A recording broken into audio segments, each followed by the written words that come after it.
টেকসই উন্নয়ন সম্ভব নয় বলে মন্তব্য করেন তিনি।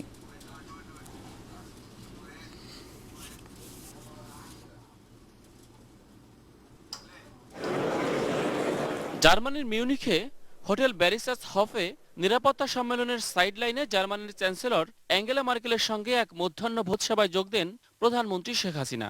মধ্যাহ্নভোজে অ্যাঙ্গেলা মার্কেলের আগ্রহে উঠে আসে রোহিঙ্গা প্রসঙ্গ।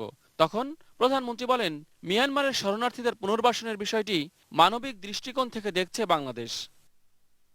পরে দ্বিপক্ষীয় বৈঠকে সম্পর্ক জোরদার, ব্যবসা বাণিজ্যের সম্প্রসারণ, উন্নয়ন, শরণার্থী সমস্যা সহ নানা বিষয়ে বিস্তারিত আলোচনা হয়। বৈঠকের পর মেশিন রিডেবল পাসপোর্ট পদ্ধতির আধুনিকায়নে একটি সমঝোতা স্মারক এবং সন্ত্রাস প্রতিরোধের লক্ষ্যে একটি যৌথ ঘোষণা স্বাক্ষরিত হয়। Sea level rise 1 meter, then many of our people will be in distress. জলবায়ু বিষয়ক অন্য এক সেমিনারে প্রধানমন্ত্রী আশঙ্কা করে বলেন, জলবায়ু ঝুঁকির কারণে 2030 সালের মধ্যে প্রায় 5 কোটি বাংলাদেশি জলবায়ু উদ্বাস্তু হতে পারে। তাই জলবায়ু পরিবর্তনের ক্ষতি মোকাবেলায় উন্নত দেশগুলোর এগিয়ে আসার বিকল্প নেই বলে মনে করেন তিনি। Climate change is a global issue and its solution should also be global. It requires combined, concerted and coherent actions. প্রধানমন্ত্রী বলেন, জলবায়ু পরিবর্তন মোকাবেলায় কোনো একক দেশের ব্যর্থতা সবার অস্তিত্বের জন্য হুমকি। তাই নিরাপত্তা নিশ্চিতের দায়িত্ব ভাগ করে নেওয়ার আহ্বান জানান তিনি। The commitment made by the world leaders, they should not forget it. They should implement it.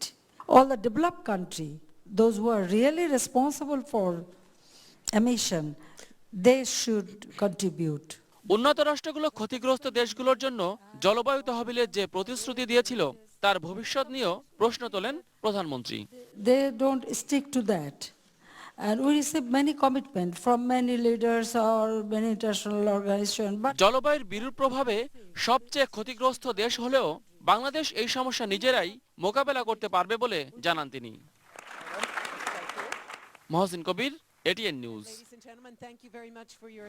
ধকল কাটিয়ে চাঙ্গা হতে শুরু করেছে দেশের পুঁজিবাজার। এজন্য ব্যাংকে আমানতের বিপরীতে সুদের হার কম থাকাকেই অন্যতম কারণ বলে মনে করছেন সংশ্লিষ্টরা।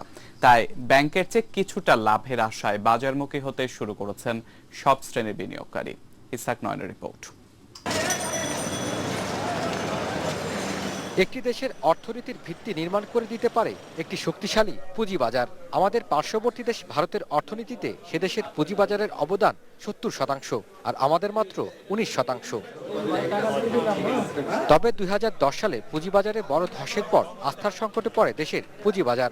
এরপর 6 বছরের রেকর্ড ভেঙে গত 23 জানুয়ারি দেশের প্রধান পুঁজিবাজার ঢাকা স্টক এক্সচেঞ্জের সুযোগ অবস্থান করে 5,700 পয়েন্টে, যা গত রোববার পর্যন্ত কিছুটা কমে এসে অবস্থান করছে 5,300 ঘরে।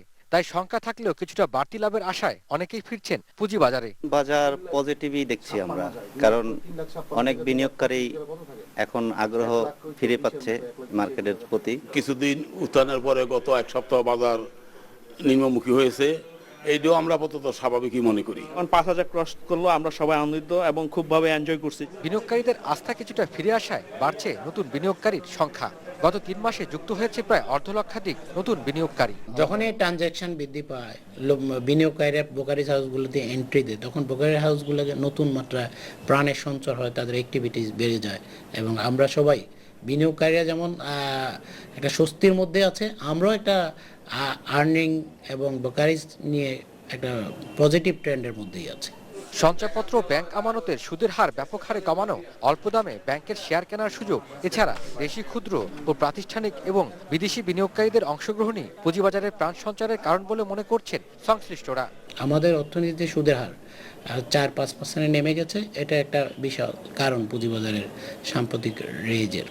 আরেকটা বিষয় হচ্ছে বিদেশি বিনিয়োগকারীরা এখানে বিনিয়োগ করেছে, বিনিয়োগ করতে করতে আমাদের পুঁজিবাজার কিছুটা আপ ট্রেন্ডে আসছে। এতে করে যারা সাইডলাইনে ছিল নতুন নতুন বিনিয়োগকারীও এসে আবার পুঁজিবাজারে অর্থ বিনিয়োগ শুরু করেছে। Inflation, foreign exchange rate, export এবং জিডিপি গ্রোথ রেট, এগুলো আমাদের পক্ষে আছে। একটা এক্সপেকটেশন গ্রো করেছে যে স্টক মার্কেট এখন ভালো হবে। এই যে সবার একটা ধারণা এটা ভালো হবে, সেটাই উপরে ঠেলে দেয় মার্কেটকে। ইসহাক নয়ন, এটিএন নিউজ, ঢাকা। মাংস ব্যবসায়ীদের 4 দফা দাবির সঙ্গে একমত পোষণ করেছে সরকার। একই সঙ্গে সরকার গাবতলীতে ব্যবসায়ীদের নিরাপত্তা দেওয়ারও সিদ্ধান্ত নিয়েছে।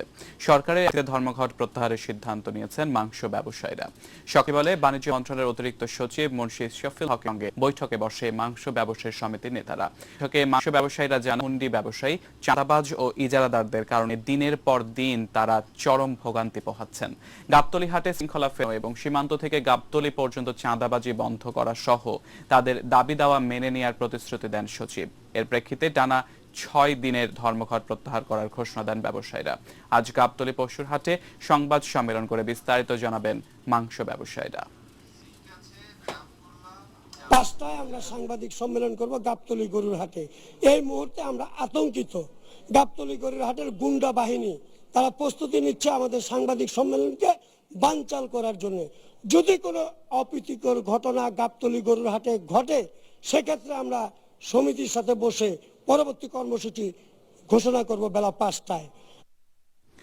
রাজধানীর পিলখানায় বিজিবি সদর দপ্তরে চলছে বিজিবি বিএসএফ এর সীমান্ত সম্মেলন। এবারের সম্মেলনে সীমান্তে নিরস্ত্র বাংলাদেশি নাগরিক হত্যা এবং ভারত থেকে বাংলাদেশে মাদকদ্রব্য ও অস্ত্র পাচার বন্ধে আলোচনা করছেন দুদেশের সীমান্ত রক্ষী বাহিনীর শীর্ষ কর্মকর্তারা।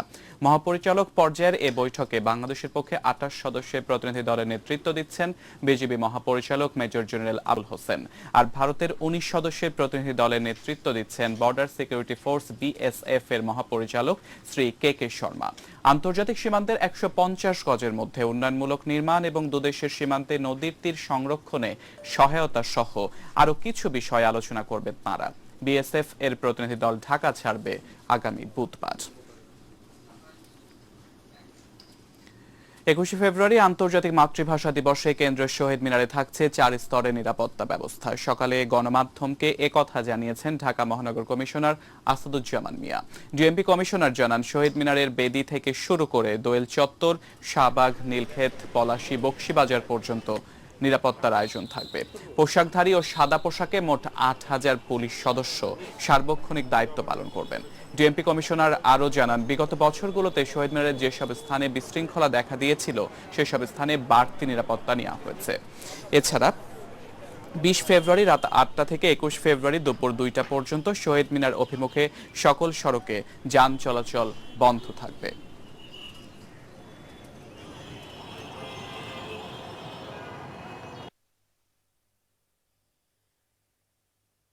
মৎস্য ভবন, বকশীবাজার, চানখারপুল, শাহবাগ, নীলক্ষেত, পলাশী পুরো এলাকা ওই দিনে কোনো গাড়ি রাত 8টার পরে ঢাকা বিশ্ববিদ্যালয় শহীদ মিনারের এদিকে আসতে পারবে না। আমাদের বেষ্টনী ভেদ করে এটা আসা যাবে না। তবে ঢাকা বিশ্ববিদ্যালয় স্টিকারযুক্ত গাড়ি যারা এখানে বসবাস করে সেইগুলো শুধুমাত্র আসতে পারবে। কেন্দ্রীয় শহীদ মিনারের পাশে একটি লাইব্রেরি সহ ভাষা জাদুঘর নির্মাণ এবং ভাষা সৈনিকদের তালিকা 6 মাসের মধ্যে তৈরির নির্দেশ দিয়েছেন হাইকোর্ট। একই সঙ্গে জাদুঘরের সার্বক্ষণিক গাইড নিয়োজিত রাখা, ভাষা আন্দোলন সম্পর্কে প্রকৃত ইতিহাস, সংক্ষিপ্ত তথ্যাবলী সন্নিবেশিত করে বাংলা ও ইংরেজি ভাষায় তথ্য পুস্তিকা প্রস্তুত করার পদক্ষেপ বিষয়ে জানতে চেয়েছেন হাইকোর্ট। এ বিষয়ে আগামী 6 মাসের মধ্যে সংস্কৃতি সচিবকে প্রতিবেদন দাখিল করতে হবে। বিচারপতি নাইমা হায়দার ও বিচারপতি আবু তাহের মোহাম্মদ সাইফুর রহমানের হাইকোর্ট বেঞ্চ আজ এ আদেশ দেন। 2010 সালে কেন্দ্রীয় শহীদ মিনারের মর্যাদা রক্ষায় 8 দফা নির্দেশনা দেন হাইকোর্ট। এসব নির্দেশনার অনেকগুলো বাস্তবায়ন না হওয়ায় গত বৃহস্পতিবার হাইকোর্টে আবেদন করেন আইনজীবী মঞ্জিল মোর্শেদ। আবেদনের শুনানি শেষে যেসব নির্দেশনা এখনো বাস্তবায়ন হয়নি তা বাস্তবায়নের নির্দেশ দেন আদালত।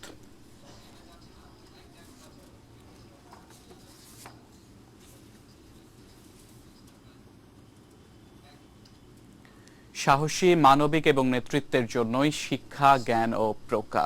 স্কুলের টেক্সট বই থেকে শুরু এ প্রস্তুতির, আর সেখানে থাবা ধর্মান্ধ মৌলবাদী এবং কর্পোরেটিজমের। সম্প্রতি যে আমরা দেখেছি পাঠ্য বই থেকে মুক্ত মানুষ হওয়ার কিছু পাঠ বাদ দেওয়ার ঘটনা থেকে, তবুও কি থেমে থাকে মানুষকে ভালোবাসতে শেখানোর অন্তর্লোকে ডুব দেয়া? ভাষার মাসে বই পড়া নিয়ে আমাদের আয়োজন, যে বই শেখায় বাসতে ভালো।